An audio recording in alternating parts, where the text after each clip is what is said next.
Setelah melakukan pemeriksaan lebih lanjut, Bupati Purwakarta merilis profil singkat keempat terduga teroris yang digerebek di Kabupaten Purwakarta, Jawa Barat. Di lokasi penggerebekan pertama di Desa Karanglayung, Purwakarta, polisi berhasil menangkap Rijal alias Abu Rahman. Pria berusia 29 tahun ini merupakan warga Randu Kurung, Kecamatan Ngamprah, Kabupaten Bandung Barat. Serta Ivan Rahmat Syarif yang berusia 28 tahun. Ivan berdomisili di Tani Mulya, Kecamatan Ngamprah, Kabupaten Bandung Barat. Di lokasi penggerebekan kedua, yaitu di Rumah Apung Danau Jatiluhur, polisi berhasil melumpuhkan dua terduga teroris, masing-masing Abi Sofi alias Abu Aziz alias Mas Bro. Abu Sofi merupakan warga Jalan Tipar, Kecamatan Kotawari, Kabupaten Bandung. Sedang seorang lagi bernama Abu Faiz merupakan warga Padalarang, Kabupaten Bandung Barat. Kedua orang ini tewas dalam baku tembak dengan polisi.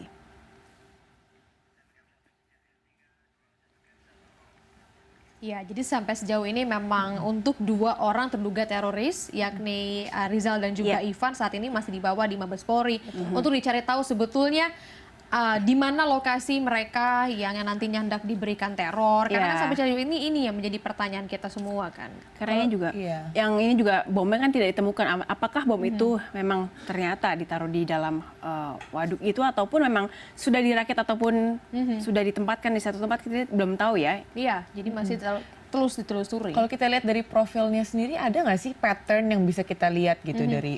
Sebetulnya kalau misalnya pihak kepolisian juga akhirnya mengimbau ini kepada masyarakat begitu kan, bahwa rata-rata dari yang kemarin beberapa kali penggerebekan yang terjadi pun mereka ini kan berkelompok, entah itu kelompok kecil ataupun kelompok besar, dan mereka biasanya menyewa satu kontrakan dan mengatakan kepada penduduk sekitar bahwa mereka akan mencari pekerjaan ataupun sudah memiliki pekerjaan tertentu.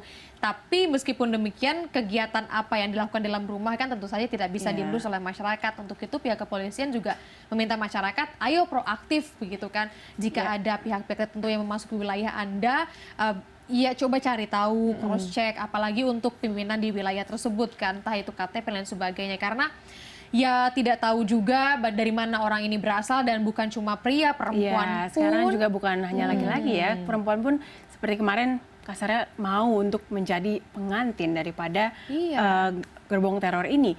Dan ini juga seperti modus yang sama ya, menyewa satu kontrakan gitu, dan ini juga mungkin seperti yang ditahu tinggal di situ hanya beberapa orang tapi ada temannya juga, dan kebanyakan dari mereka lagi-lagi tidak mempunyai pekerjaan yang bisa dibilang pekerjaan tetap gitu. Kemarin kasus teror yang di Tangerang Selatan, mereka bilang kepada warga sekitar atau tetangganya mereka melakukan ojek online.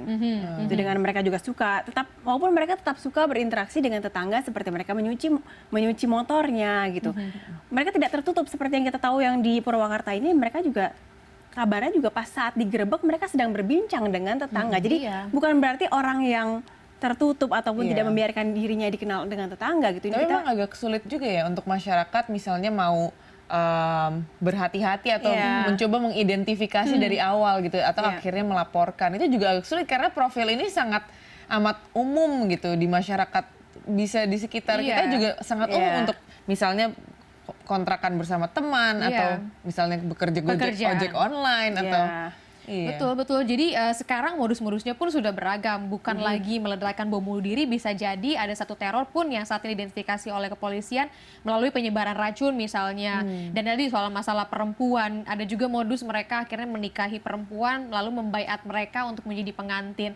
Tapi kalau misalnya masalah teror ini di Indonesia, ya bukan Indonesia saja sih ya, di seluruh dunia bahkan belum punya ramuan khusus, ramuan jitu yang akhirnya bisa menumpaskan teror ini, terorisme ini kan. ISIS kita tahu memang menjadi dalang di balik ini semua.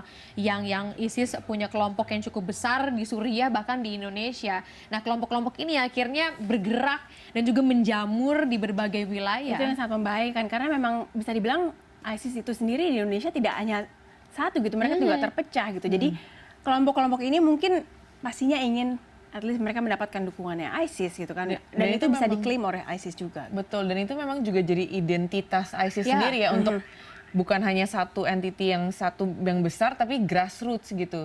Jadi akar-akar yang akhirnya susah juga untuk ditampung, bahkan di ISIS-nya sendiri Betul, mungkin. motifnya kenapa banyak pihak yang mau bergabung pun beragam kan, termasuk salah satunya adalah motif ekonomi. Nampaknya itu ya yang harus segera dibenahi. Ya kita bantulah masyarakat proaktif, tidak perlu takut, kita libur seperti biasa aja karena Natal dan Tahun Baru menjadi ya isu yang cukup besar juga ya, menjadi target dari serangan teror, tapi pihak kepolisian sudah memberantas itu semua dengan melakukan penggerbekan. Nah itu dia soal perkembangan terorisme dan juga penggerbekannya.